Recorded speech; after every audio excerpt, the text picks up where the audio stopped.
उत्तर प्रदेश के बलिया से अच्छी खबर सामने आई है, जहां शिक्षा मित्रों के सम्मान में आयोजित भव्य समारोह में सरकार ने बड़ा तोहफा दिया। परिवहन मंत्री दयाशंकर सिंह ने शिक्षा मित्रों को चेक और प्रमाण पत्र देकर सम्मानित किया। बलिया की गंगा बहुउद्देशीय सभागार में आयोजित शिक्षा मित्र सम्मान समारोह में प्रदेश के परिवहन मंत्री दयाशंकर सिंह ने दीप प्रज्वलित कर कार्यक्रम का शुभारंभ किया। इस अवसर पर जिलाधिकारी ने मुख्य अतिथि का पुष्पगुच्छ, स्मृति चिन्ह और शॉल देकर स्वागत किया।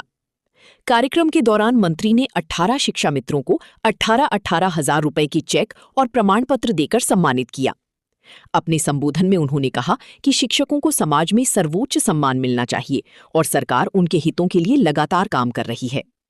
मंत्री ने बताया कि मुख्यमंत्री योगी आदित्यनाथ के नेतृत्व में प्रदेश सरकार ने 1,43,000 शिक्षा मित्रों को प्रतिमाह 18,000 रुपए मानदेय देने का ऐतिहासिक फैसला लिया है, जिसे 1 अप्रैल 2026 से लागू कर दिया गया है। उन्होंने बताया कि इससे पहले वर्ष 2017 में मानदेय 3,000 से बढ़ाकर 10,000 किया गया था, जिसे अब बढ़ाकर 18,000 कर दिया गया है। साथ ही अनुदेशकों के लिए 17,000 रुपए वेतन, 5 लाख रुपए तक की कैशलेस स्वास्थ्य सुविधा और अन्य सामाजिक सुरक्षा योजनाओं का लाभ भी देने की घोषणा की गई। कार्यक्रम के दौरान मुख्यमंत्री योगी आदित्यनाथ के संबोधन का लाइव प्रसारण भी दिखाया गया, जिसे लोगों ने उत्साह के साथ देखा।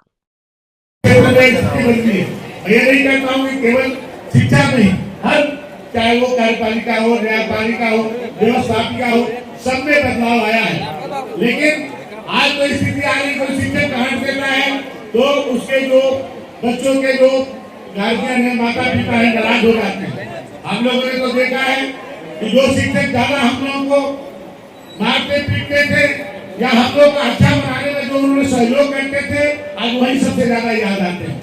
बहुत सारे लोगों ने पढ़ाया होगा, लेकिन हम लोग अच्छे बने, इसके लिए कोई गलत आदत न पड़ जाए मेरे में। ये शिक्षक जो हम लोगों को जो मारते पीटते थे वही आज ज्यादा याद आते हैं। क्या वो नहीं होते तो ऐसा हम लोग यहाँ तक नहीं होते। तो इसलिए शिक्षकों को हर तरह का सम्मान होना चाहिए और समय के साथ साथ मैं कह सकता हूँ कि जिस तरह से आप देखेंगे 99 से लेकर के 2017 तक और 17 के बाद आपका सम्मान होता बढ़ता जा रहा है और आगे भी हम लोग समय समय पर सरकार को आगे योगी जी जब से आए हैं समाज के हर क्षेत्र में उन्होंने आगे करने का काम किया है और शिक्षक से अछूते नहीं रह सकते हैं। मैं विश्वास के साथ कह सकता हूँ, क्योंकि मोदी और योगी के राज्य में यदि शिक्षकों का सम्मान नहीं होगा तो किसी के राज्य में सम्मान नहीं हो सकता है।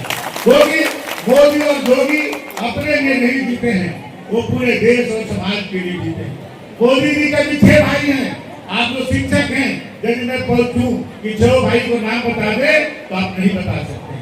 आज 14 साल मुख्यमंत्री और 12 साल से देश के प्रधानमंत्री के रूप में कार्य कर रहे हैं, लेकिन आज तक इस देश के लोग उनके 6 भाइयों को नाम तक नहीं जान पाए। योगी जी भी मुख्यमंत्री बनने से पहले गोरखपुर मठ के मठाधीश थे। हम लोग तो बलिया के लोग हैं, हम लोग जानते हैं कि गोरखपुर मठ की क्या विशेषता है, गोरखपुर का क्या समृद्धि है। वो चाहते तो अपने परिवार को सुख में बना सकते थे, समृद्ध बना सकते थे, लेकिन कोरोना काल में आपने देखा होगा कि पिता की मृत्यु होने के बाद भी उनके दृष्टि में नहीं गए। उत्तर प्रदेश की जनता को कोरोना से कैसे हम स्वस्थ रखें, इसके लिए योगी जी ने अपने पूरे जीवन को समर्पित किया हुआ है। तो इसलिए आप भरोसा करिए मोदी और योगी पर कि आपके सम्मान को कभी वो ठेस नहीं पहुंचने देंगे। हर स्तर पर आपका सम्मान होगा और यदि उच्चतम न्यायालय का ये स्थिति नहीं होती तो आज कुछ और ही चीज होती। लेकिन आप अनवरत अपने काम में लगे रहिए और आपका सम्मान जो आप सोचते होंगे उससे ज्यादा ही ये सरकार करेगी, उसको कम नहीं होने देगी।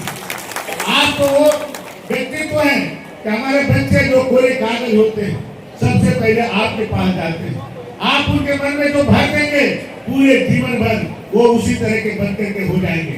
क्योंकि आप तो नींव रखते हैं कोई भी व्यक्तित्व का, उसका सामाजिक विकास जो होता है उसका नींव का पत्थर आप सब रखते हैं। उस बच्चे का भविष्य आप हैं, आप देश के भविष्य को बनाने वाले हैं। तो आपको जो कुछ भी किया जाएगा मैं समझता हूँ कि आपके सम्मान में कम होगा। और आज पूरे देश बदल रहा है, प्रदेश बदल रहा है और मैं बस कहूंगा कि बलिया भी बदल रहा है।